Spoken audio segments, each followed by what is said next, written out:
은혜 받으실 하나님의 말씀은 여호수아서 6장 12절로 16절까지입니다. 여호수아가 아침에 일찍 일어나니라. 제사장들이 여호와의 궤를 메고 7 제사장은 7 양강 나팔을 잡고 여호와의 궤 앞에서 계속 진행하며 나팔을 불고 무장한 자들은 그 앞에 행하며 후군은 여호와의 궤 뒤에 행하고 제사장들은 나팔을 불며 행하니라. 그 제2일에도 성을 한 번 돌고 진에 돌아오니라. 엿새 동안 이같이 행하니라. 제7일 새벽에 그들이 일찍이 일어나서 여전한 방식으로 성을 7번 도니 성을 7번 돌기는 그날 뿐이었더라. 7번째 제사장들이 나팔을 불 때 여호수아가 백성에게 이르되 외치라. 여호와께서 너희에게 이 성을 주셨느니라. 아멘. 이제 정무대행님께서 적과꿀이 흐르는 땅 7번째 여호와께서 너희에게 이 성을 주셨느니라는 제목으로 귀한 말씀을 증거해 주시겠습니다. 특송해 주신 말레이시아 6개 농암만민교회에 감사드립니다. 여러 지역에서 이제 본인 집에서 개인적으로 촬영을 하셨을 텐데요. 다 행복한 표정으로 또 아름다운 모습으로 영광 돌려주셨습니다. 감사합니다. 강단 헌화 소개합니다. 헌화자는 중국 3교구 쉬수 칭 가족입니다. 가족으로는 남편 푸시랑, 딸 푸얀진, 아들 푸원빈입니다. 저희 가족은 중국에서 만민을 알았고 생명의 말씀을 사모하여 본교회에 등록하였습니다.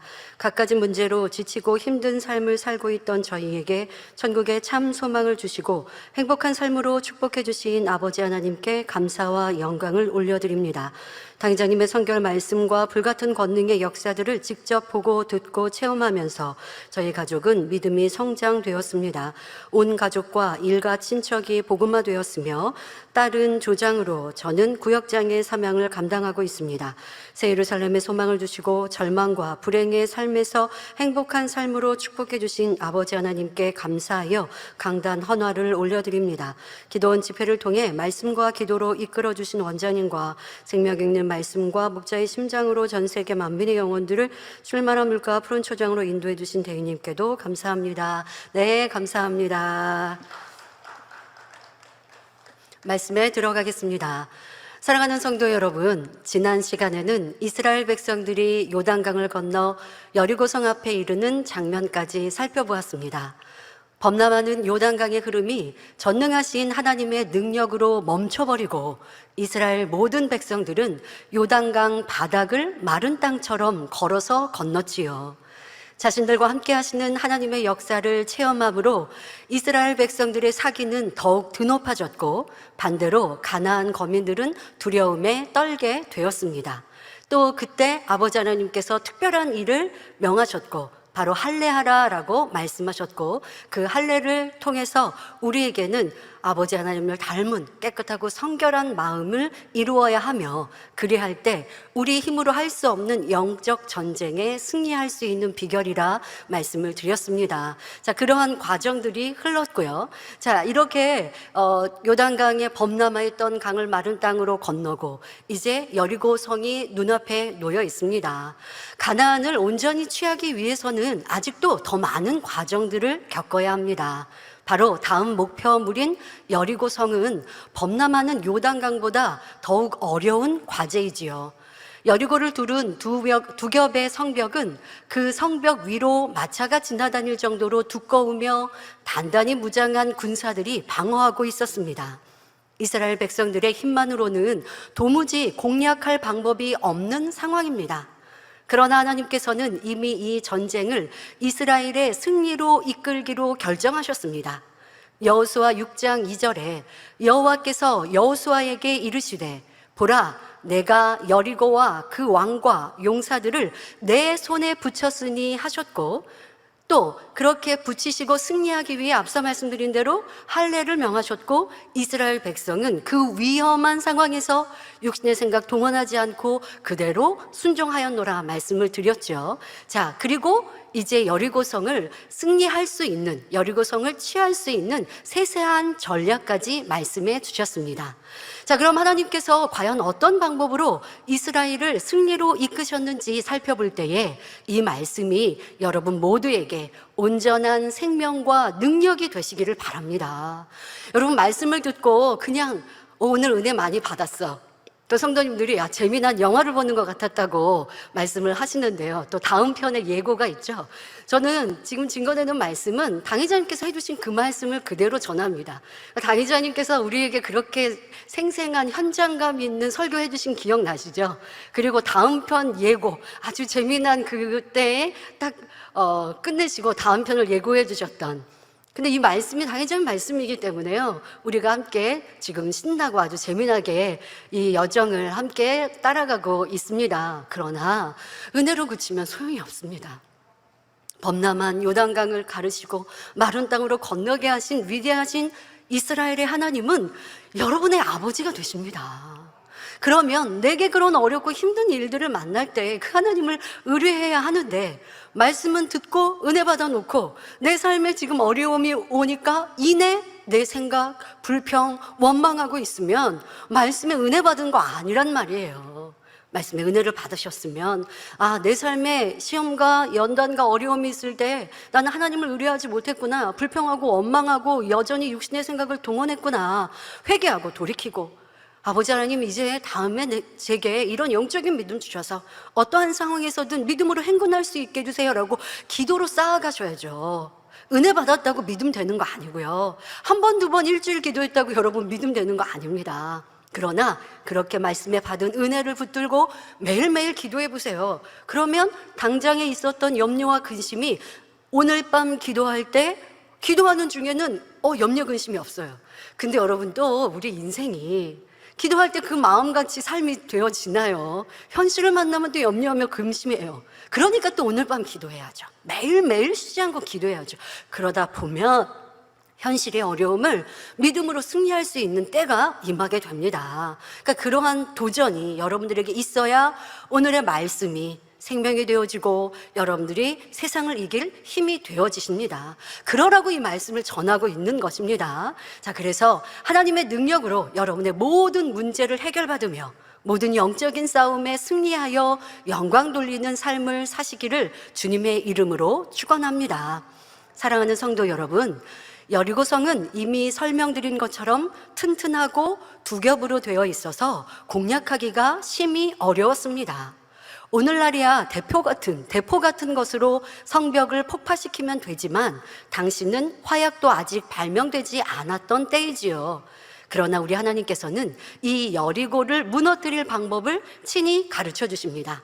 그 방법이란 엿새 동안 모든 군사들과 백성들이 성을 하루에 한 번씩 돌고, 엿새 동안은 하루에 한 번씩 매일매일 돌고 7일째 날에는 7번을 성을 돌라라고 하는 말씀이셨습니다. 이것이 무슨 전술과 전략일까요? 자, 여러분, 그러면 지금 말씀드린 대로 7일 동안 돌았는데요, 모두 몇 바퀴를 돌게 되는 것입니까? 하루에 한 바퀴씩 엿새 동안 돌았으니 6바퀴를 돌고, 7일째에는 새벽 일찍부터 7바퀴를 돌았으니 합쳐서 13바퀴를 돌았지요. 우리가 당의자님께 이렇게 세세하게 설명을 듣고 가르침을 받기 전에는 그냥 7일 동안 돌았으니까 하고 7바퀴요 라고 답할 때가 있었는데요. 그런데 6일 동안, 7일 동안 돌았습니다마는 6일 동안은 매일 한 바퀴씩 6바퀴, 마지막 7일째 하루는 7바퀴, 총 13바퀴를 돌았습니다.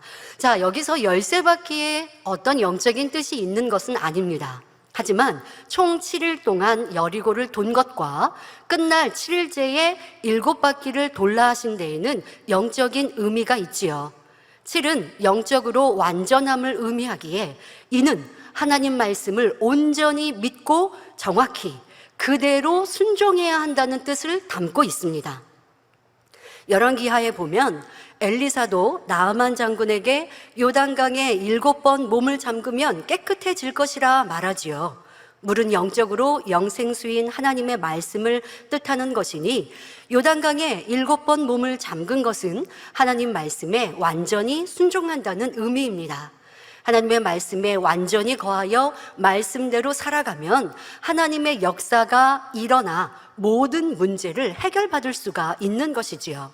성도 여러분, 이스라엘 백성이 성을 돌 때 맨 앞에는 제사장 7명이 양각 나팔, 곧 양의 뿔로 만든 나팔을 잡았습니다. 그 뒤에는 하나님의 언약궤를 맨 사람들이 따랐지요. 그리고 하나님께서는 7일째 날에 성을 7번 돌고 제사장들이 나팔을 길게 울려 불 때 온 백성이 큰 소리로 외치라 하셨습니다. 자, 여기서 큰 소리로 외치는 것은 굉장히 중요한 의미를 담고 있습니다. 이는 부르짖는 기도를 의미하지요. 출애굽하기 전에 백성들이 하나님께 부르짖어 기도하니 하나님이 들으셨습니다.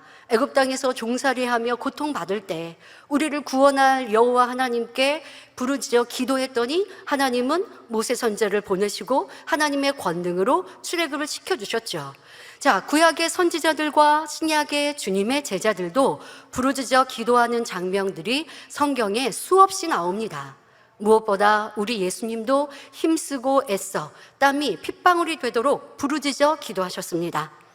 또 하나님의 역사를 이루실 때, 나사로를 살리실 때도 큰 소리로 나사로야 나오라 명하셨고, 운명하실 때도 모든 기운, 기진 다 하신 그 상태에서도 물과피를 다 쏟으시고 모든 기운을 다 이루신 상황에서도 십자가상에서 운명하실 때 큰 소리로 아버지여 내 영혼을 받으옵소서 하고 외치셨습니다. 하나님께서는 이렇게 큰 소리로 항상 부르짖어 기도할 것을 말씀하셨습니다. 여리고성 앞에 선 이스라엘 백성에게도 동일하게 큰 소리로 외치라 하십니다. 6일 동안 매일 한 바퀴씩 돌 때에는 조용히 아무런 소리도 내지 말고 매일 한 바퀴씩 돌고 7일째 7바퀴를 돌고 그때도 이제 조용히 돌아야겠죠. 아무런 소리 없이 돌고 그리고 외치라 하면 큰 소리로 외쳐야 합니다. 자, 그런데 여기서 아무리 그 백성들이 큰 소리로 외친다고 성벽이 그 소리를 듣는 것입니까? 성벽이 그 소리를 알아들어요? 깜짝 놀라서 성벽이 무너져 내리는 거예요? 그럴 수 없지 않습니까? 어떻게 이 성벽이 백성들이 소리를 질렀다고 무너질 수 있는 것입니까? 소리를 질러서가 아니라 하나님의 말씀에 순종하였기 때문이라는 것입니다. 사람의 생각으로는 도저히 불가능한 전술이지만 이스라엘은 조금도 의심하지 않고 순종합니다. 여러분, 그래야 하나님의 역사를 체험할 수 있습니다. 하나님은 위대한 일을 이루시는 전지전능하신 아버지이십니다. 그러나 그 아버지 하나님의 능력을 끌어내리려면 온전한 순종, 마음의 할례가 있어야 한다는 것입니다. 이스라엘 백성들은 지금 그렇게 행하고 있습니다. 자, 그리고 이러한 명을 여호수아에게 받고 다음 날이 되자 여리고 사람들은 이스라엘의 이상한 모습을 보게 되었습니다. 바로 이스라엘의 온 군대가 일어나 성벽 쪽으로, 여리고 성벽 쪽으로 다가옵니다. 이것을 보고 있는 여리고 성 내에 있는 군사들은 이제 이스라엘 백성들이 공격을 시작하나 보다 생각을 하고 있는데, 그러니 여리고 사람들이 잔뜩 긴장하고 맞서 싸울 준비를 이미 준비를 하고 있었고, 이제 싸워야겠다라고 하는 것이죠. 그런데 이스라엘 백성은 하나님의 언약궤와 함께 성 주변을 한 바퀴 돌더니 그냥 자기네 진으로 돌아가는 것입니다. 둘째 날 역시 다 몰려와서 돌멩이 하나 던지지 않은 채 성만 한 바퀴 돌고 그대로 돌아갔습니다. 셋째 날도, 넷째 날도, 다섯째 날도, 여섯째 날도 성을 돌기만 하고 돌아가 버리는 것입니다. 여리고 사람들은 이스라엘 백성들이 왜 저렇게 행동하는지 전혀 이해가 안 가지요. 그런데 여러분, 여기서 놀라운 사실을 우리는 깨우쳐야 합니다. 이스라엘 백성들이 이렇게 성을 도는 동안 여리고의 군사들은 이스라엘 백성을 향해 화살 하나 쏠 생각도 하지 못하고 있다는 것입니다. 아니, 지금 잠잠히 이스라엘 백성이 성을 돌고 있단 말이에요. 그러니까 성 내에 있는 그 군사들이 화살이든 돌은 공격을 하면 되잖아요. 근데 지금 공격을 하지 못하고 이스라엘 백성이 성을 돌고 있는 이 상황 광경만 보고 있는 거예요. 왜 그랬을까요? 지금 여리고 성 안에 있는 군사들, 백성들은 이스라엘의 하나님이 보이신 많은 기사와 표적들의 소식을 들었고 이미 두려움에 사로잡혀 있었기 때문입니다. 야, 이상하다. 이스라엘 백성들이 지금 공격하러 몰려왔구나. 지금 공격하면 우리가 대비해야지 하고 있는데 공격은 안 하고 성을 돌고 있어요. 이상하다, 이상하다 하다가 도리어 지금 두려움이 더 엄습해 옵니다. 저들이 뭐 하고 있는 거지? 두려움이 엄습해 오면서 어떤 행동을 하지 못하고 있는 거예요. 왜요? 이스라엘을 통해 역사하신 하나님의 그 기이하고 놀라운 일들을 들었기 때문에 점점점 두려워하고 아버지 하나님이 그 두려움을 주신 거예요. 약 40년 전 홍해가 갈라졌다는 소식이 아직도 귀에 생생한데 얼마 전에는 요단강의 흐름이 멈는 것을 여리고 성 내에 있는 사람들이 지금 지켜보았단 말이에요. 그러니 간담이 높고 오금이 저리며 심장이 터질 것 같은 긴장감 속에 여리고 성에 있는 사람들은 꼼짝도 못하고 있는 것입니다. 게다가 이스라엘의 전술이 또 묘하지 않습니까? 지금까지 없었던 이상한 지금 행동을 하고 있습니다. 이스라엘 백성들은 무방비 상태인데다가 그런데 두려움도 하나 없이 양각 나팔을 들고 아주 당당하게 성을 돌고 있습니다. 그러니 시간이 지날수록 더 두려워져서 감히 공격할 엄두를 못 내고 있는 것이지요. 이는 하나님께서 그들의 마음에 두려움을 주시는, 바로 마음을 두렵게 하시니 이스라엘 백성들의 알 수 없는 행동에 점점 더 두려워하며 그저 지켜보기만 하고 있었던 것입니다. 그런데 일곱째 날에는 이스라엘의 행동이 좀 달랐습니다. 다른 때보다 일찍 나와서 성을 7바퀴를 돌더니 나팔을 길게 울려 불고 이에 백성들은 크게 함성을 지르는 것입니다. 그 순간 너무나 놀라운 일이 일어났습니다. 수많은 군사가 공격해도 구멍조차 내기 어려운 두 겹의 성벽이 일시에 무너져 내리고 말았던 것입니다. 여러분이 한번 상상해 보시길 바랍니다.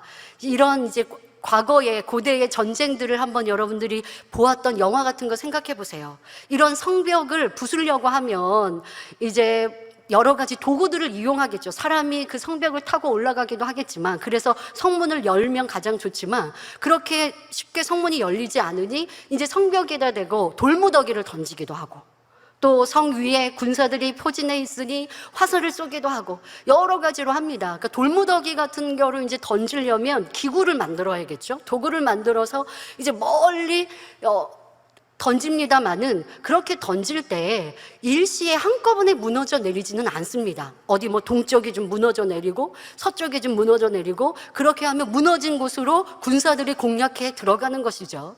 자, 그런 상황일 텐데 보통은 그렇게 성이 무너지든 성벽이 무너지든 건물이 무너지면 그러한 상황인데, 지금 이 여리고성은 2m도 넘는 두꺼운 두께의 성벽이 손가락 하나 되지 않았는데 순간에 전부 무너져 내렸다는 것입니다. 이런 일이 과연 있을 수 있는 일이겠습니까? 이렇게 세상 어떤 전쟁의 역사에서도 찾아볼 수 없는 놀라운 일들이 하나님께서 함께 하시는 이스라엘의 역사에는 거듭거듭 기록되어 있다는 사실입니다. 이스라엘 백성들의 함성이 울리자 요란한 굉음과 함께 먼지가 하늘을 덮을 정도로 치솟으면서 성벽은 한순간에 돌무더기로 변해버렸습니다. 무너진 성벽에 깔린 사람들의 비명소리가 요란하고 여리고성의 군사들도 두려움과 혼란으로 도망합니다. 이렇게 성안이 완전히 엉망이 된 사이 이스라엘 백성들은 너무도 쉽게 여리고를 점령할 수가 있었습니다. 여러분, 아버지 하나님이 이렇게 위대하십니다. 그러나 위대한 하나님의 역사를 끌어내리려면 우리 안에 온전한 순종이 있어야 합니다. 지금 여리고 성을 돌라라고 명하신 하나님의 지금 전략, 이 또한도 출애굽 1세대와 같이 육신의 생각이 많고 불평 원망이 많으면 절대 순종할 수 없어요. 여러분들 지금까지 들었던 말씀을 생각해 보시면, 출애굽 1세대였으면 어떻게 나왔을까? 곧 그것이 내 모습은 아닌가? 생각해 볼 수 있죠. 아니, 무슨 여리고 성을 돈다고 성이 무너져요? 아니 그러면 하나님이 그렇게 위대한 일을 이루시면 아예 그냥 성을 무너뜨려 주시면 우리가 가서 싸울게요. 별의별 말과 이유를 댈 수 있습니다. 그러면 하나님의 역사는 체험할 수 없습니다. 지금 여리고성을 공략하고 단번에 여리고성이 손대지도 않고 하나님의 능력으로 무너져 내렸던 이와 같이 위대한 일들은 아버지 하나님의 전적인 역사이나 그 하나님의 권능을, 능력을 끌어내릴 수 있는 백성들의 순종이었다는 것입니다. 어떠한 육신의 생각, 불평, 원망이 아니라 모두가 똘똘 뭉쳐 하나로 여호수아의 말씀에 순종하여 지금 위험한 상황이에요. 여리고성을 돈다라고 하는 것은 위험한 상황이에요. 육신의 생각을 동원하면. 하지만 생각을 동원치 않고 그대로 순종하는 행함으로 하나님의 놀라운 역사를 체험했다라는 것 또한 우리는 깨달아 보아야 할 것입니다. 또한 이와 같은 여리고성에 무너지는 역사를 여러분 삶에 적용해 보시기를 바랍니다. 사람이 살다 보면 마치 난공불락의 여리고성과 같은 문제들을 종종 만나게 됩니다. 우리는 천국 가기 전까지 이 세상에서는 그리하게 되어 원수마귀 사단이 주인 노릇하는 이 세상 가운데 빛된 하나님의 사람을 계속 공격해 오거든요. 어두움은 빛을 싫어하기 때문에 여러분들이 빛을 쫓아 나아가면 원수마귀 사단의 주관을 받는 악한 사람들, 원수마귀 사단으로부터 계속 공격을 받고 어려움을 당하게 됩니다. 그러나 빛 가운데 살면 아버지 하나님이 지켜주셔서 우리가 평안하게 지내다가 때때로는 이러한 어려움을 만날 수 있는 것입니다. 개인적으로나 가정적으로 혹은 국가적으로 도무지 대처할 방법이 없는 곤란을 당하는 경우가 생기는 것이죠. 이럴 때 의지가 강한 사람들은 나름대로 최선을 다해 이 문제를 해결해 나가려고 합니다. 하지만 아무리 의지가 강하고 능력이 있어도 사람의 한계를 뛰어넘는 문제 앞에서는 어찌할 수가 없습니다. 감당 못할 고통 가운데 힘들어하다가 결국 낙심하여 주저앉아 버리기도 하지요. 여러분, 세상에 지식, 부, 명예, 권세가 있다고 모든 일들이 다 호락호락하게 풀리는 거 아니에요. 어렵고 힘든 일, 지금과 같이 이 여리고성과 같이 무너뜨리지 못하는, 공격할 수 없는 어려움들이 우리 앞에는 있기 나름입니다. 그러나 그럴 때 믿음 있는 하나님의 자녀들은 어떤 상황에서도 염려할 것이 없습니다. 사람의 방법으로는 불가능한 일도 오직 하나님의 능력으로는 가능한 줄 믿기 때문입니다. 천지를 창조하신 하나님, 홍해를 가르시고 이스라엘을 건져내신 하나님께서 요단을 멈추시고 여리고를 무너뜨리듯이 우리의 모든 문제를 해결해 주시기 때문입니다. 그러니 우리는 오직 하나님의 뜻이 어디 있는가를 분별하여 담대히 믿음으로 행하면 됩니다. 여러분, 한마디로 믿음으로 행하면 하나님의 놀라운 역사를 체험합니다라고 말하지만 이제까지의 말씀을 통해 그 믿음이 어떻게 생길 수 있는지, 그 영적인 믿음을 어떻게 가질 수 있는지 지금까지 여러분 설명해 온 것이에요. 그냥 믿습니다 한다고 되는 것이 아니라 영적인 믿음은 어찌해야 할 것이고 영적인 믿음이 오지 않을 때는 어떻게 해야 할 것이고 아무리 오랫동안 신앙생활했어도 그것으로 믿음이라 할 수 없는 것이고, 그러니 여러분들이 한마디의 말로 아무리 철옹성과 같은 두껍고 힘든 어려운 문제, 이와 같은 문제가 여러분 앞에 놓였어도 하나님만을 의지하세요, 믿음이면 됩니다. 말은 쉽죠? 그러나 믿음이면 정말 쉽습니다. 근데 믿음을 갖는 것을 어떻게 하는지 이것 또한 깨우쳐서 여러분들이 영적인 믿음을 소유하기 위해 힘차게 달려가셔야 합니다. 또 사람의 힘으로 해결할 수 있는 일이라 해도 하나님의 능력을 힘입으면 훨씬 수월하고 형통하게 이룰 수 있다는 것을 아셔서 만사를 아버지 앞에 맡겨드리는 하나님의 자녀들이 되어야 할 것입니다. 시편 20편 7절에 혹은 병거 혹은 말을 의지하나 우리는 여호와 우리 하나님의 이름을 자랑하리로다 고백합니다. 곧 세상 방법과 지식을 동원하지 않고 오직 여호와 하나님을 의존하고 믿음으로 행군해 나가면 우리 하나님이 앞서 싸워주시고 항상 승리로 이끌어 주십니다. 그러니 우리는 어떤 문제든 사람이나 권세, 지식, 세상 방법을 의존하지 말아야 합니다.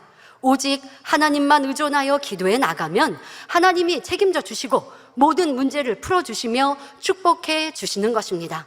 이러한 위대한 하나님, 이러한 전지전능하신 하나님, 좋으신 아버지 하나님을 의지하시고 그 아버지 하나님의 보호하심 속에 항상 승리할 수 있는 모든 성도님들이 되십시오. 꼭 기억하십시오. 출애굽 1세대 앞에 여리고성을 무너뜨려라, 이렇게 전략을 주셨으면 할 수 있었을까? 그런데 출애굽 2세대는 그대로 순종하여 철옹성과 같은 여리고성이 순간에 무너질 수 있었던 그 비결, 아버지가 하셨지만 우리가 해야 될 몫은 무엇인가 깨달아 가야 할 것입니다. 자, 여리고를 점령한 이스라엘 백성들은 그 성에서 얻은 노획물을 단 하나도 사사로이 취하지 않고 다 불사르거나 성물로 구별하여 하나님께 드렸습니다. 그리고 여리고의 사람과 짐승은 다 죽였습니다. 이는 하나님의 명령에 의한 것입니다. 어떤 사람들은 이렇게 모든 것을 진멸하라는 하나님의 명령에 대하여 무서운 하나님이라 하거나 잔인한 것이 아닌가 의문을 갖기도 합니다. 자, 여러분들 그러나 오해하지 마십시오. 아버지 하나님께서 이스라엘 백성들에게 이제 이방 땅을 취할 때라든가 이방인들과 전쟁을 하게 될 때 먼저는 전쟁을 선택하게 안 하시고요, 화친할 수 있게 그들에게 청하라라고 말씀을 하세요. 그리고 화친하면 전쟁 없이 이루는 것이고, 그러나 전쟁을 한 다음에 모든 백성들 이렇게 다 진멸하라고 하신 게 아닙니다. 때로는 노예로 삼기도 하고 그들이 이제 종살이를 하기도 하고 이렇게 해서 같이 함께 같이 살아갈 수 있게 하시는 일들이 대부분이고, 그러나 지금 가나안 땅 거민들은 진멸하라고 말씀하고 계세요. 그러니까 이러한 차이를 여러분들이 아시면 되겠고요. 그런데 이렇게 진멸하라고 하시는 영적인 의미가 있어요. 근데 그 의미를 알지 못하면 하나님에 대해 오해하는 것이죠. 하나님은 너무 잔인한데요? 여기서 감히 잔인하다는 표현을 써서 죄송하지만, 하나님을 믿지 않거나 제대로 하나님의 사랑을, 뜻을 알지 못하는 사람들이 이제 그런 표현을 한다는 것입니다. 자, 하나님의 명령에는 다 그럴 만한 이유가 있습니다. 그 이유를 살펴보겠습니다. 먼저는 성 안에서 얻은 물건을 하나님께 드린 것은 오늘날 우리가 수입의 첫 열매를 하나님께 드리는 것과 같은 의미입니다. 하나님께서 주신 약속의 땅 가나안에서 처음으로 얻은 것들이기에 먼저 하나님께 돌린 것이지요. 보통 전쟁에서 얻은 노획물은 그 군사들이 나눠 갖고 또 필요에 따라서는 이렇게 함께 나눠 가질 수 있도록 허락하셨거든요. 그런데 지금은 가나안 땅을 취하며 처음 얻은 것이기에 하나님께 다 돌리고 사사로이 개인이 취하지 못하도록 명하신 것입니다. 자, 그리고 성 안의 사람과 짐승을 다 진멸하라, 죽이라고 하신 것은 이스라엘의 거룩함을 유지하기 위해 필수적인 일입니다. 가나안 땅의 거민들은 극심한 죄악 가운데서 타락한 삶을 살며 많은 우상들을 음란하게 섬기고 있었지요. 이스라엘 백성들이 그들을 살려두어 함께 거하게 되면 자칫 죄악에 물들게 되고 그 결과는 사망이기 때문입니다. 이제 그 가나안 땅에서 이스라엘 백성들이 터잡고 살 것인데, 가나안 땅에 살고 있었던 사람들이 우상을 섬기고 있는데 그들과 함께 친화해서 살다 보면 그들의 문화를 받아들이게 된단 말이에요. 이것은 우리가 이스라엘 역사를 보면 잘 알 수가 있습니다. 40년의 광야 연단을 끝난 무렵에도, 모세 선지자가 함께 있었던 그와 같은 때에도 이스라엘 백성들은 이방인들의 초대를 받아서 갔을 때 그들이 우상 숭배를 할 때 함께 우상을 섬겼다는 거예요. 이와 같이 인생의 마음이, 아버지 하나님은 절대 우상 숭배하면 안 된다라고 말씀하셨어도 쉽게 죄에 물들고 미혹되기 때문에 가나안 땅에 이스라엘이 정착해야 하는데 그들의 거민으로 인하여서, 가나안 거민으로 인하여 죄악에 물들고 하나님을 떠나지 않게 하고자 그들을 다 죽이라 명하신 것입니다. 모세 선지자도 말씀하셨지요. 신명기 7장 16절에 내 하나님 여호와께서 내게 붙이신 모든 민족을 내 눈이 긍휼히 보지 말고 진멸하고 그 신을 섬기지 말라, 그것이 내게 올무가 되리라 간곡히 당부하셨습니다. 너희가 그 땅에 들어가, 아버지 하나님이 가나안 땅을 너희에게 붙이시고 주실 것인데 너희가 그 땅에 들어갈 때에 꼭 그리해라 라고 말씀하셨지요. 여리고 사람들을 진멸한 것도 바로 이러한 이유였던 것입니다. 또 자세한 상황을 알지 못하고, 여러분 그런데 이 말씀을 여러분들의 삶에 꼭 적용해 주십시오. 우리는 이 험한 세상 속에 살아갑니다.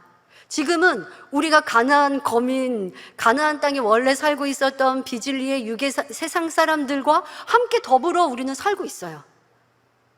그러면 영적으로 여러분들은 그 문화, 그 육의 것들을 받아들이지 않기 위해 깨어 있어야 합니다. 그것이 영적으로 진멸하는 것이 되겠죠. 그렇지 않으면 세상 가운데 여러분들이 쉽게 죄악으로 물들어갑니다. 분명히 말씀하세요. 그들을 긍휼히 여기지 말라. 우리가 세상 속에 살아야 되고 세상에서 그리스도의 향기 바라야 되니까 그들이 세상 것 취하고 먹고 마실 때 나 함께 해도 제 마음을 지키면 되는데요, 쉽지 않다는 거예요. 그러나 우리는 세상 가운데 살아가야 하기 때문에 그리스도의 향기를 바라야 합니다. 근데 영향을 받아서 여러분들이 세상 것을 취하고 세상 것을 취하는 것을 보고 부러워하면 절대 안 됩니다. 여러분들 땅의 것을 취하고 땅의 것을 먹고 마시고 갖고 바라보면, 그러면 우리는 육의 사람으로 변질되는 거예요. 그래서 아버지 하나님은 위의 것을 바라보고 땅의 것을 취하지 말라라고 당부하고 계십니다.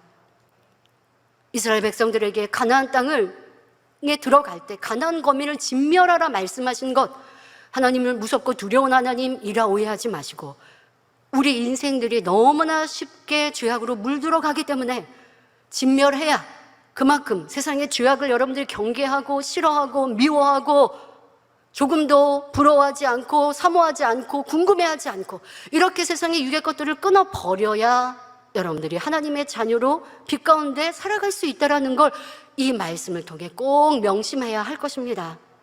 이 정도는 괜찮겠지, 이 정도 세상 것은 뭐 괜찮겠지 라고 여겨서 내 안에 나도 모르는 사이에 하나님께 드렸던 충성과 기도와 열심이 식어진 것은 무엇인가? 어떤 성도님이 그런 말씀한 적이 있어요. 그러니까 예전에 우리가 함께 대면으로 예배하고 기도할 때 토요일 날 이렇게 밖에 나가서 외식을 했는데 좀 멀리 맛집에 가서 맛있는 걸 먹고 그리고 단열철야를 왔는데 그때 아까 저녁에 먹은 게 참 맛있었지, 다음엔 또 어디 갈까? 기도하는 중에 그런 잡념이 들더래요. 여러분, 뭐 우리가 살면서 맛있는 거 먹고 살지 말라는 거 아니에요. 여러분, 살다가 외식도 할 수 있고 뭐 즐거운 곳에 갈 수도 있어요. 사랑하는 가족들과 함께 또 여행도 갈 수 있어요. 그러나 그것이 여러분들의 신앙생활과 내가 천국 가는 데 있어서 제약이 되고 있다면 끊을 수 있어야죠. 근데 이 정도는 뭐 죄악 아니니까, 당장은 죄악이 아니지만 여러분들에게 스물스물 육의 것들이 오고 세상 것들이 내 마음과 생각을 차지하고 있는데, 가나안 거민들을 볼 때 불쌍하니까 사울 왕에게 아말렉 족성을 다 멸하라 아버지는 명하셨는데 좋은 것은 가지고 오니까 사울 왕은 그렇게 불순종하여 결국 아버지께 버림받아 되잖아요. 여러분들은 지금 내 안에 세상 것, 육의 것, 이와 같은 것들을 취하고 있는 것, 부러워하는 것, 바라보고 있는 것, 끊지 못하고 있는 것, 진멸하지 못하고 있는 것이 무엇인가 적용하여서 여러분들도 이제 더 빛 가운데 진리 가운데 거하기를 원하시는 아버지의 뜻대로 순종할 수 있기를 부탁드립니다. 또 지금의 이 이스라엘의 백성들이 가나안 땅을 정복했던 상황들을 영적인 의미, 아버지 하나님의 그 뜻을 자세히 알지 못하고 육신의 생각을 동원한 사람들은 가나안 정복 전쟁이 부당하게 느껴진다라고 말할 수도 있습니다. 이미 가나안에 살고 있는 사람들이 있는데 하나님께서 그들의 땅을 빼앗아서 이스라엘에게 주시고 그 땅에 이미 살고 있었던 거민들을 다 죽이라고 명하셨으니 오해하는 것입니다. 그러나 이 가나안 정복 전쟁은 단순히 하나님께서 이스라엘 백성들을 축복하시고 땅을 주시기 위한 전쟁만이 아닙니다. 죄악으로 관영한 가나안 거민들에 대한 공의로운 심판이기도 했지요. 창세기 15장에 보면 하나님께서 아브라함에게 그 후손이 가나안에 들어올 것을 예언하시는 장면이 나옵니다. 그리고 그 땅을 내 후손에게 주리라 하신 것이죠. 앞으로 아브라함의 후손 이스라엘 백성들이 이방 곧 애굽에서 종살이를 하다가 장차 가나안 땅으로 들어올 것이지만 지금 아브라함에게 말씀해 주실 때 그때는 아직 때가 아니라 말씀하십니다. 창세기 15장 16절 후반절에서 그 이유를 설명하시기를 이는 아모리 족속의 죄악이 아직 관영치 아니함이니라 말씀하시지요. 성경에 보면 일정한 지역의 사람들이 심히 타락하여 죄악이 관영할 때 하나님께서 심판하시는 장면이 종종 나옵니다. 만약 심판하지 않으시고 타락한 사람들을 그냥 두시면 온 세상 가운데 죄악이 전염병처럼 퍼져서 인간 경작 섭리에 큰 차질이 생기기 때문입니다. 여기서 여러분들이요, 꼭 명심할 것은 이 죄가 전염병 같다는 거. 여러분들도 꼭 생각해 보세요.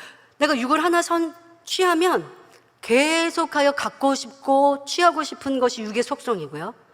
또 이 죄악은 서로 계속 번져 나간단 말이에요. 그러니까 앞서 말씀드린 대로 가나안 거민을 죽이라 하신 이유인 것이고, 이 세상이 그래야 하니까 죄악으로 이렇게 물들어간다라는 것을 우리는 깨우쳐 나가야 될 것입니다. 그래서 인간경제의 섭리와 역사 속에 하나님은 어떤 지역, 사람들을 통하여서 그 지역과 사람들이 죄악으로 심히 물들었을 때 바로 사람들이 죄악이 어느 한계에 달하면 이와 같이 심판하시는 일들을 볼 수 있었던 것입니다. 그러니까 이러한 하나님의 계획과 섭리하심을 이해하는 우리가 되어집시다.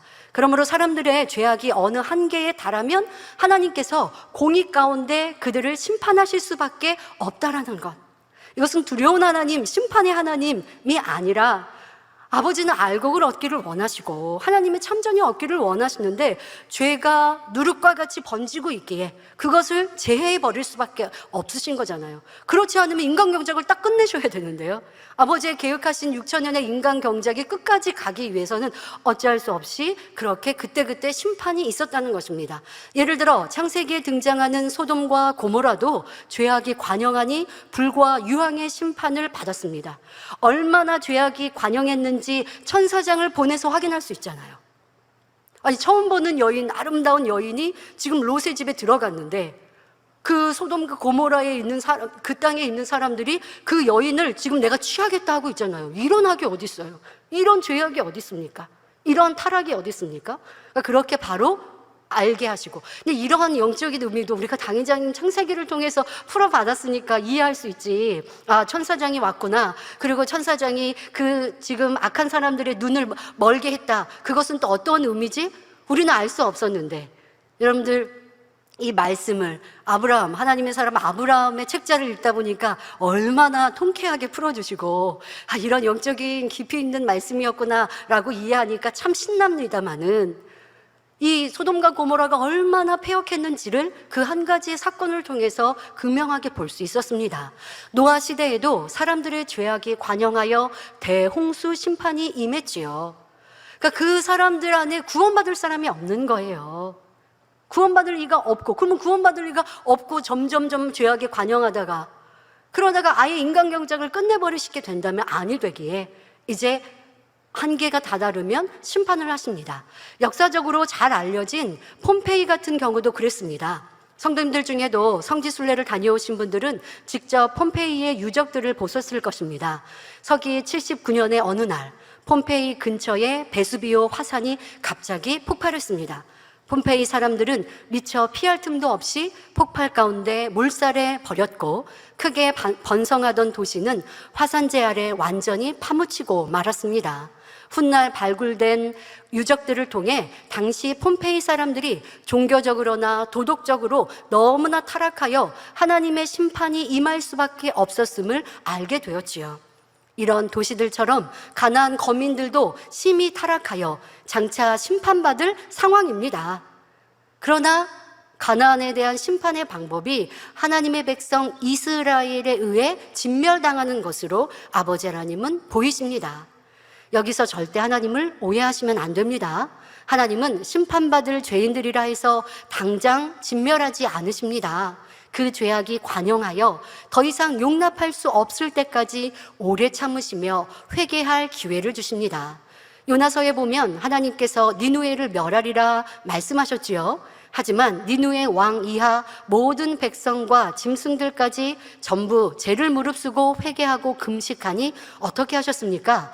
긍휼을 베푸시고 용서해 주셨습니다. 하나님은 가나안 거민들에게도 많은 시간, 많은 기회를 주셨습니다. 그럼에도 불구하고 가나안 거민들은 끝내 회개하지 않았기에 결국 심판을 받아 진멸되었던 것입니다. 성도 여러분, 이러한 심판 가운데서도 하나님께서는 마음이 선하고 하나님을 경외하는 백성만은 구별하여 하나님의 자비와 은총 가운데 거하게 하시는 것을 봅니다. 이스라엘의 정탐꾼을 숨겨주었던, 이스라엘 두 정탐꾼을 숨겨주었던 사건 있죠? 기생 라합이 여기에 해당합니다. 라합은 하나님께서 이스라엘을 통해 베푸신 역사들을 들음으로 하나님을 믿고 경외하게 되었고, 이스라엘의 정탐꾼들을 숨겨주었습니다. 정탐꾼들은 여리고를 점령할 때 이스라엘이 이제 여리고를 점령하여 승리케 될 것인데, 그때 라합과 그 가족은 살려주겠다고 약속을 했고 실제로 그 약속을 지켰지요. 그런데 이 약속에는 단서가 있었습니다. 라합이 정탐꾼을 창문으로 탈출시킬 때에 붉은 줄을 사용했었는데 이 붉은 줄을 창문에 메어두어야 했지요. 그러니까 이스라엘이 지금 여리고성을 무너뜨리고 여리고 그 지역으로 올 때, 그때 라합의 집에 이 붉은 줄을 매달아라 라고 미리 약속을 했던 것입니다. 그리고 라합, 너뿐만 아니라 너와 함께하는 가족들을 다 이 붉은 줄로 표시한 집 안에 머물게 해라. 그러면 살 것이고 이를 어기면 내가 살릴 수 없다, 지켜줄 수 없다라고 약속한 것이죠. 자, 이는 혼란스러운 전쟁 중에 지킴받기 위해 필요한 당연한 조건이었습니다. 수많은 사람들을 죽이면서 지금 이스라엘 백성들이 이제 여리고성이 무너졌으니까 그 안에 들어가서 그 현지에 살고 있었던 거민들은 죽이고 진멸하는 이런 상황입니다. 자, 그럴 때에 당신이 라합의 가족입니까? 아닙니까? 이렇게 물을 수는 없잖아요. 그런데 그러기에 지금 조건을 하나 딱 달아서 약속을 정해 놓은 것이죠. 자, 근데 이 조건을 보면 출애굽 당시 장자의 재앙과 장자의 재앙에서 모면하는, 지킴받는 이 방법과 비슷한 것을 볼 수 있습니다. 자, 이때도 지금 10재앙 중에 마지막 재앙 장자의 재앙이 있을 때에도 이스라엘 백성들이 지킴을 받으려면 이행해야 할 조건이 있었습니다. 그냥 무조건 이스라엘 백성이니까 지켜주시겠다 하신 것이 아니라 너희가 이렇게 행하면 그 집은, 그들의 영혼은, 그들 백성은, 너희들은 지켜주겠다라고 말씀하신 조건이 있었습니다. 바로 집 문의 좌우에 어린 양의 피를 발라야 하며 그 집 밖으로 나가면 안 된다는 것이었습니다. 이것은 영적으로 하나님의 자녀들이 세상의 재앙에서 지킴받는 원리를 설명해 주고 있는 것입니다. 오늘날 세상의 죄악이 관영하고 흑암이 짙어 날이 갈수록 각종 재앙들이 범람하고 있습니다. 전쟁과 기근, 지진과 태풍, 홍수, 각종 질병 등으로 무수한 사람들이 고통받으며 생명을 잃기도 하지요. 그러나 주를 믿는 자는 어린 양이신 주 예수의 보혈의 공로로 말미암아 재앙에서 지킴받을 수 있는데, 그 보혈 가운데 거하는 사람이라야 지킴받고 보호받을 수 있다는 것입니다. 다시 말해서 보혈의 피, 주 안에, 진리 안에, 하나님 말씀 안에 거하는 사람은 지킴을 받는다는 것입니다. 이 세상에 아무리 많은 질병과 시험환란과 문제가 있다 할지라도 주님의 보혈의 테두리 안에 거하는 성도들, 하나님의 자녀들은 지켜주시겠다 말씀하십니다. 이스라엘 백성들이 문 주변에, 자신들이 거하는 집 문 주변에 피를 바르고 그 문을 나가지 않았던 것, 그리고 기생 라합의 가족이 창문에 붉은 줄로 표시한 집 밖으로 나가지 않은 것처럼 우리도 죄악된 세상과 짝하지 않아야 지킴받을 수 있는 것입니다. 요한일서 3장 24절에 그의 계명들을 지키는 자는 주 안에 거하고 주는 저 안에 거하시나니 우리에게 주신 성령으로 말미암아 그가 우리 안에 거하시는 줄을 우리가 아느니라 했습니다. 이렇게 주 안에, 보혈의 피 안에 거하면 내가 주님 안에 거하고 주님이 내 안에 함께 하시니 항상 지킴받을 수가 있는 것입니다. 그런데 바꿔 말하면 아무리 입술로 주여 믿습니다 해도 계명을 지키지 않고 주님 안에 거하지 않으면 하나님께서도 지켜주실 수 없다는 의미도 됩니다. 오늘날 주 예수를 믿는다 하면서도 수많은 사람들이 각종 재앙과 시험 환난 속에서 고통받는 이유도 바로 이 사실을 모르기 때문입니다. 혹시 말씀을 들으시는 분들, 우리 사랑하는 성도님들 안에도 어떤 시험 환난이나 재앙으로 고통받는 분이 계시다면 이제부터라도 하나님의 말씀대로 지켜 행하시기 바랍니다. 빛 가운데 거하면 하나님께서도 지켜주심으로 어떠한 재앙도 당치 않습니다. 그래서 우리를 위해 피 흘리신 어린 양, 주 예수 그리스도로 말미암아 항상 지킴받는 모든 성도님들이 되시기를 주님의 이름으로 부탁드립니다. 여러분들에게 당한 어떤 어려움이라 할지라도, 내게 임한 어떠한 질병, 문제라 할지라도, 자, 그런데 분명히 단서가 있어요. 빛 가운데 진리 안에 주님의 보혈 안에 거하는 것. 자, 그러려면 그거는 구체적으로 설명하면 죄의 담이 없어야죠.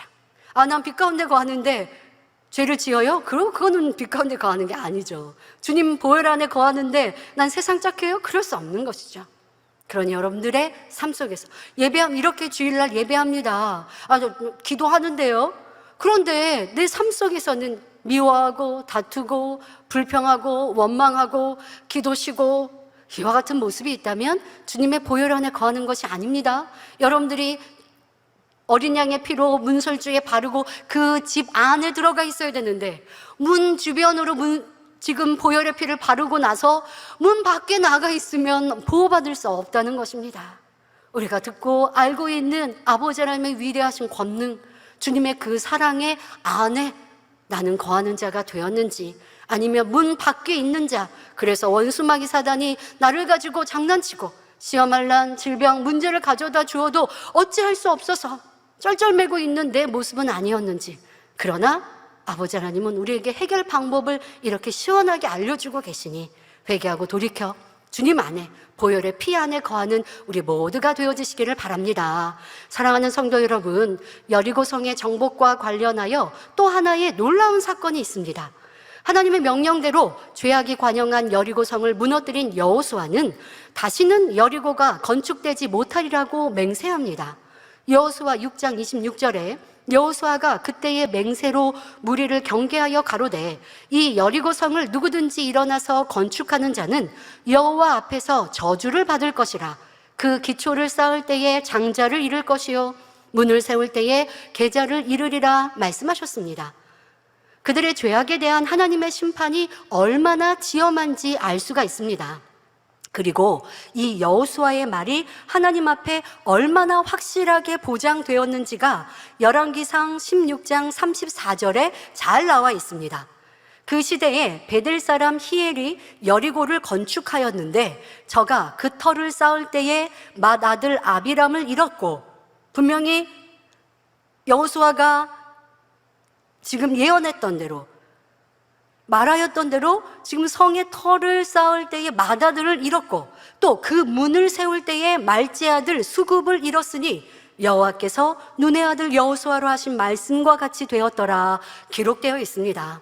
이 구절은 여호수아가 맹세한 후 약 500년 뒤 아합 왕 시대의 일을 기록한 것인데요, 이를 통해 우리는 하나님이 함께 하시는 주의 종의 말은 이렇게 보장받는다는 사실을 깨달을 수 있습니다. 사람은 세월이 지나면 잊기도 하고 기억이 희미해지기도 하지만 하나님은 결코 잊지 않으시며 하나님이 함께 하시는 종의 말을 반드시 보장하신다는 사실입니다. 성도 여러분, 여리고를 점령한 이스라엘 백성들은 이제 다음 목표물인 아이성을 향해 진군합니다. 아이성을 정탐하고 온 정탐꾼은 이렇게 건의합니다. 여호수아 7장 3절에 백성을 다 올라가게 말고 2-3천 명만 올라가서 아이를 치게 하소서. 그들은, 아이성에 있는 사람들, 그들은 소수니 모든 백성을 그리로 보내어 수고롭게 마소서라고 정탐꾼들이 말합니다. 금성철벽 여리고도 수월하게 점령했는데 그보다 작은 아이성 정도는 문제가 없다는 말입니다. 그러나 이때 이스라엘 백성들이 망각한 사실이 있습니다. 여리고에서 승리를 거둔 것은 이스라엘의 능력이 뛰어나서가 아니라 하나님께서 함께 하셨기 때문이었다는 사실입니다.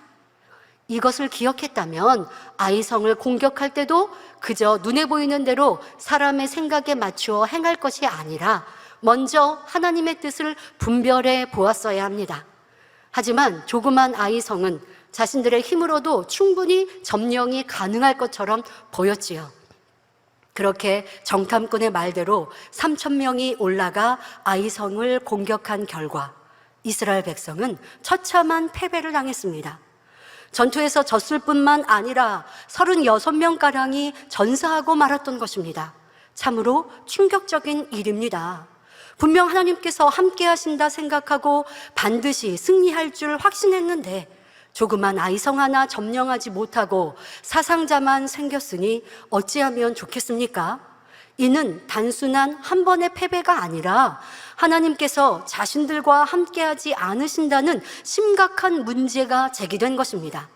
이로 인해 여호수아 7장 5절 후반절에 백성의 마음이 녹아 물같이 된지라 했고, 여호수아는 이 충격적인 사실에 대하여 옷을 찢고 이스라엘 장로들과 함께 날이 저물도록 하나님 앞에 엎드려 간구합니다. 이때 하나님께서는 무엇이라 하셨을까요?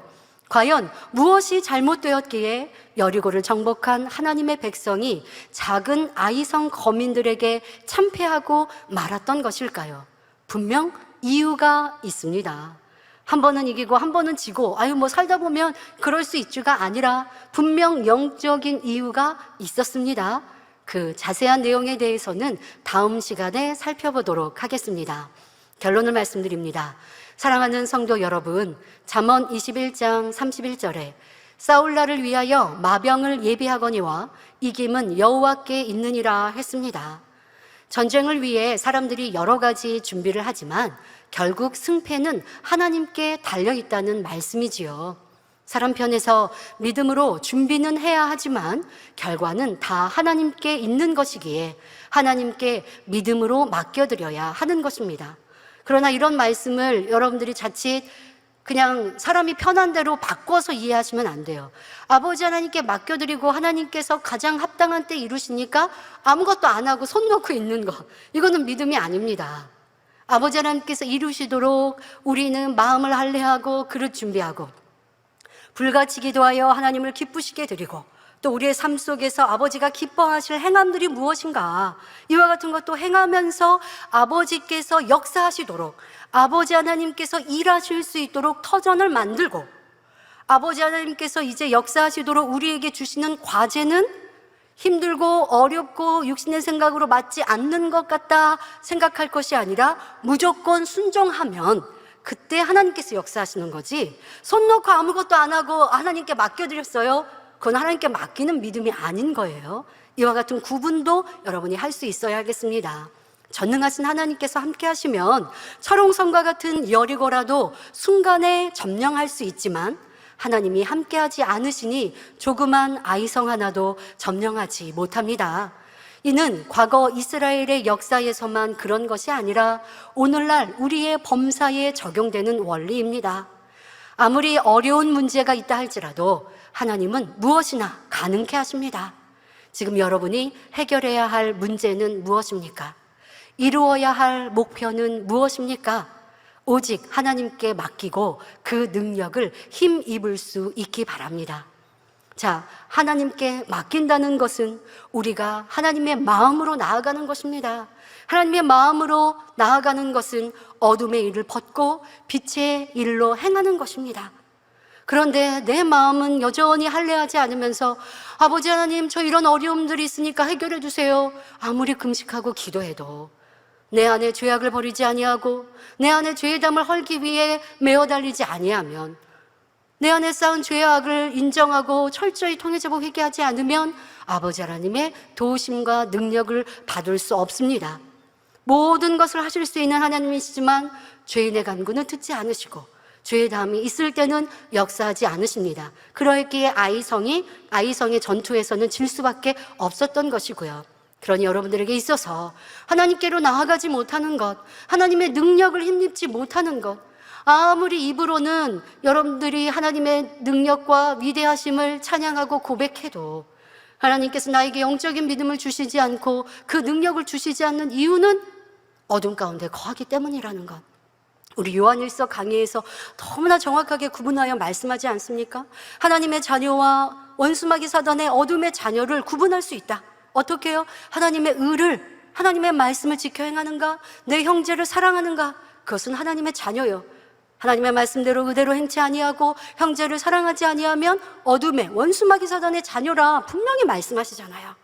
원수마귀 사단의 자녀, 어둠의 자녀에게는 하나님께서 능력을 주실 수 없으니 내게 있는 이 어려움들을 왜 해결받지 못했는가? 나는 왜 어려움 속에 반복하여 이와 같이 힘들고 지친 삶을 살고 있는가? 이제 근본적으로 여러분들의 신앙생활과 내 모습을 변화시키시기를 바랍니다. 또 사람의 생각과 방법을 앞세우지 말고 항상 성령의 밝은 음성과 주관을 받아 하나님의 뜻이 어디에 있는가 분별하여야 철옹성 같은 어떠한 어려움도 아버지 하나님께서 무너뜨려 주시고 해결해 주실 수 있습니다. 앞서 말씀드린 대로 내가 할 수 있는 것도 아버지께 맡겨드려야 돼요. 자, 성령의 밝은 음성 인도 주관은 불같은 기도 속에 빛 가운데 거할 때에 받을 수 있습니다. 기도하지 않습니까? 집에서 혼자 기도하는 게 힘들어요. 이 육신의 생각부터 깨뜨리십시오. 기도할 때 하나님을 만나고 하나님의 능력을 끌어내릴 수 있다라는 이러한 소망으로 기도하는 시간을 기다리셔야 돼요. 그런데 교회에 갈 수 없으니까 여러분 이런 상황은 우리가 선택할 여지가 없잖아요. 전 세계적인 코로나의 상황 속에서 내가 집에 혼자 기도해도 그러면 핍박받는 나라들은 어찌해야 합니까? 다니엘은 어찌합니까? 여러분들이 내가 집에서도 기도할 수 있음에 이와 같이 GCN 방송으로 기도할 수 있는 재단이 있으니 얼마나 감사합니까? 또 사랑하는 원장님께서 기도의 줄을 놓지 않으시고 이 단을 지켜주시니 얼마나 감사합니까? 감사의 조건만으로도 여러분들이 기뻐하면서 기도하기 힘써야 되는데 그냥 계속 육신의 생각 속에 불평하고 부정적인 생각, 혼자 기도하는 게 힘들어서 안 돼요. 여러분 이런 말 하지 마세요. 기도할 수 있음에 감사합니다. 기도하는 재단 주시니 감사합니다. 깨어 기도할 수 있도록 도와주시니 감사합니다. 그리고 기도를 시작할 때 아버지 하나님 시간을 맞추어 이렇게 다니엘처럼 온라인으로 합니다. 힘주시고 능력 주세요. 그리고 여러분들이 기도의 그 필요성, 아버지 하나님의 그 위대하신 능력을 끌어내리는 그 여러분들의 손짓이요, 내 음성이요, 아버지가 그 소리에 기울이신다라는 믿음으로 기도하세요. 아버지 하나님을 내 앞에 모셔놓고 행복하고 기쁘게 기도하는, 이제는 스스로 할 수 있는 자발적인 신앙생활을 가집시다. 그렇게 불같이 기도하여 성령의 음성인도 주관을 받음으로 여러분들이 다가오는 어떠한 일들과 문제에도 육신의 생각, 사람의 방법을 동원치 마시고 아버지의 인도하심에 따라 이루어 가시기를 바랍니다. 저는요 성령의 음성 듣고 싶은데 잘 모르겠어요 하시면 진리대로 행해 나가는 삶을 사시면 돼요. 걱정 근심이 오면 기도하여 걱정 근심 물리치시고 아버지 하나님이 함께 하시니까 저는 무엇이나 할 수 있습니다. 그리고 누가 나를 힘들게 하고 어렵게 하여도 그를 섬기고 사랑하고, 이것이 여러분들의 성령의 음성에 따라 순종하는 거예요. 그러다 보면 내가 가야 할 길도 환히 비춰주시는 더 맑은 음성인도 주관을 받아 갈 수 있습니다. 그러니 깨어 기도하셔서 성령의 음성에 따라 그 길을 밝히 제시받고 순종해가는 우리 모두가 되시기를 바랍니다. 그렇게 그 뜻대로 순종하기만 하면 두꺼운 성벽이 순간에 무너져 내리듯 문제는 해결될 것이요, 마음의 소원 역시 이루어집니다. 여러분의 개인적인 분야는 물론 교회적으로도 마찬가지입니다. 하나님의 섭리를 이루기 위해 일꾼들이 큰 흐름을 잡을 때나 여러분 각자가 개인적인 일의 방향을 잡을 때 항상 성령의 음성을 들어 순종해 나가면 결과는 하나님께서 책임지시는 것이지요. 이런 말씀을 해주셨는데 지금은 우리가 하나님의 일의 큰 흐름을 잡기 위해 당장 우리 앞에 있는 것 성전 이전입니다. 여러분들이 믿음으로 기도하시죠? 아버지 하나님, 가장 합당하게 우리가 가야 할 곳, 있어야 할 곳, 당회장과 함께는 우리가 멋진 대성전을 이루어 마지막 때에 아버지의 영광을 마음껏 돌립니다. 그러나 그러기 전에 전 생각해봤어요. 전 사실 당회장이 계시지 않는 동안 성전 이전하고 싶은 마음이 처음부터 없었고, 할 수만 있다면 우리가 이곳에서 당회장님을 기다리고 또 당회장님과 함께 다시 시작하기를 바랬어요. 그러나 아버지 하나님께서는 우리에게 성전 이전의 필요성, 또 그와 같은 시간들을 흘러가서 이제는 성전 이전을 합니다. 자, 그러면서 기도할 때 아버지가 이제 우리에게 범람하는 요단강에 발을 내디디라고 하시는구나. 여리고성을 돌라고 하시는구나. 여러분, 목자와 함께 할 때는 우리 목자의 공간 안에요, 모든 것들이 다 수월했어요. 당회장님이 다 알아서 해주시고요, 우리가 해야 할 게 없었어요. 그런데 이제는 특별히 저를부터 시작해서 우리 건축위원들, 앞서가는 일꾼들이 책임을 지고 이 성전 이전을 위해 기도하고 금식하고 매어 달립니다. 우리 성도님들도 같은 마음이셔야 하겠죠. 그렇게 기도하고 계시리라 생각합니다만은, 이렇게 이제 우리가 발걸음을 옮겨야 할 때입니다. 우리는 이제 성전 이전하면 지금에 있는 공간보다 혹간 줄어들 수도 있고, 좀 거리가 당연히 이제 장소와 거리는 바뀌게 되죠.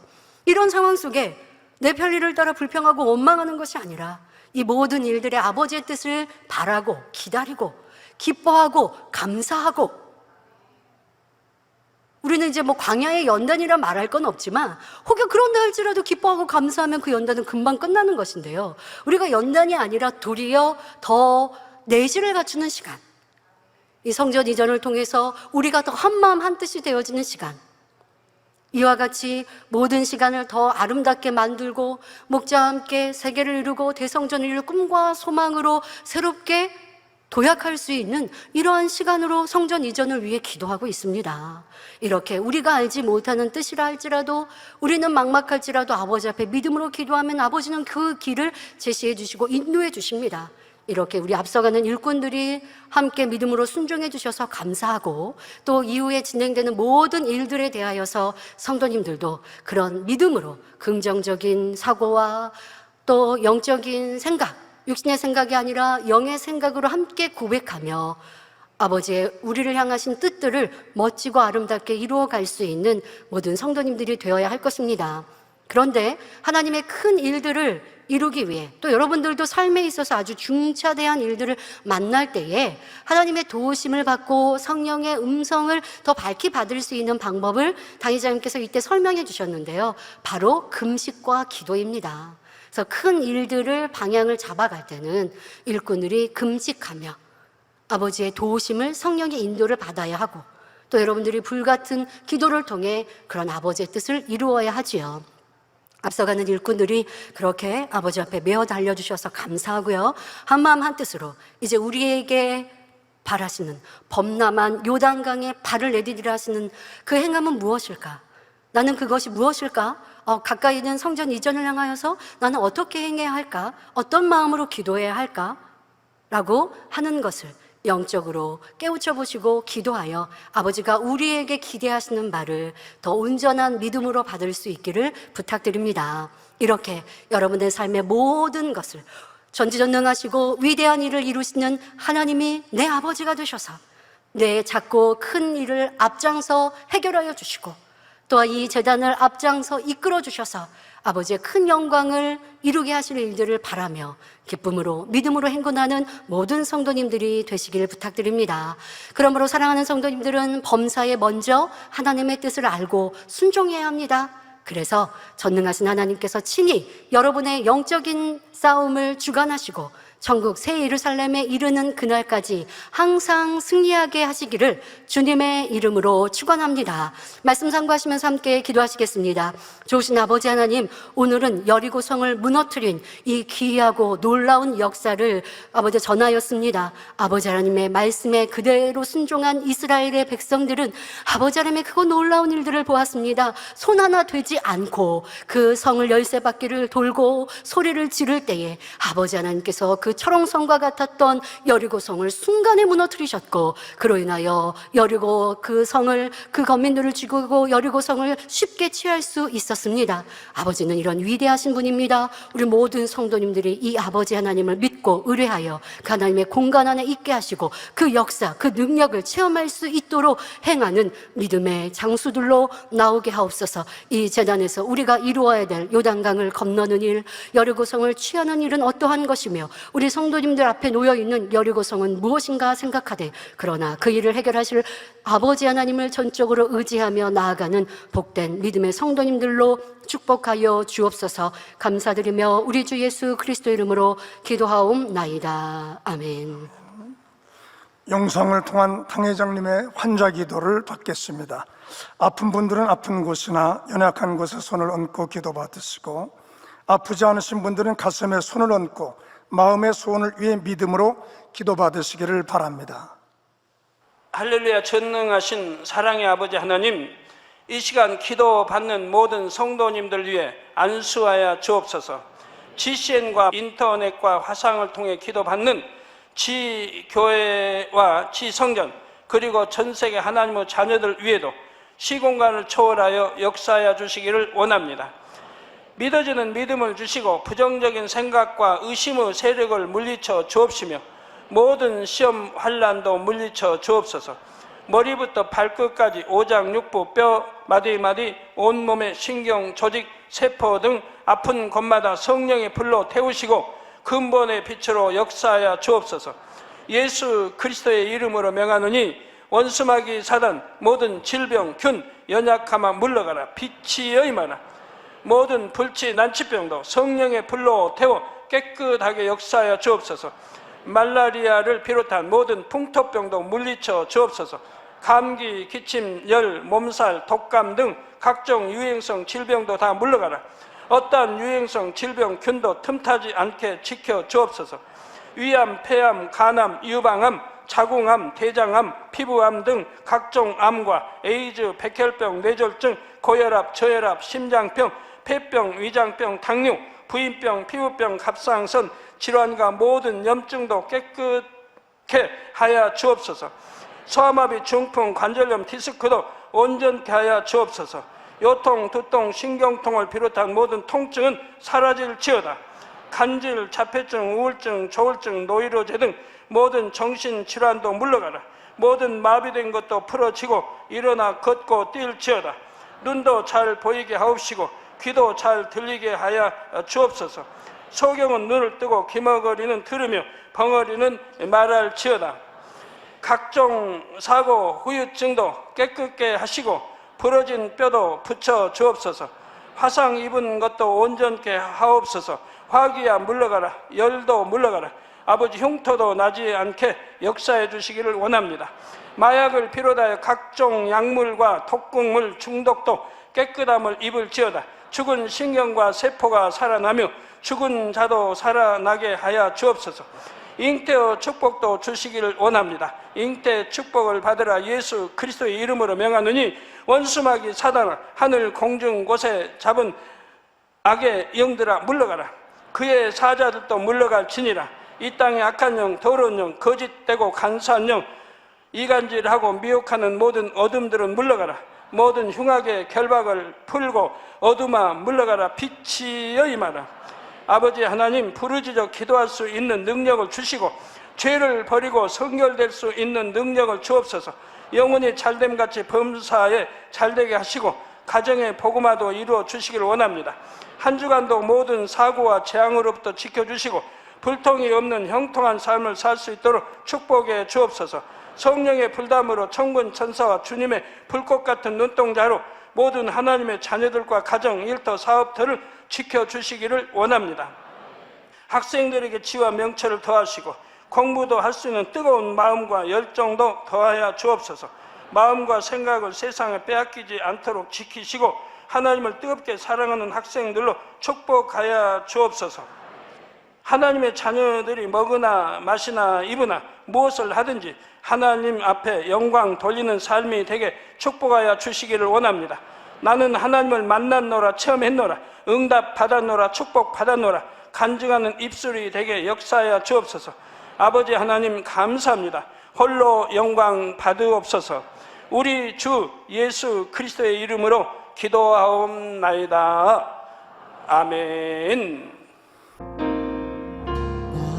涙の中おらる主愛の主それは命与える救いの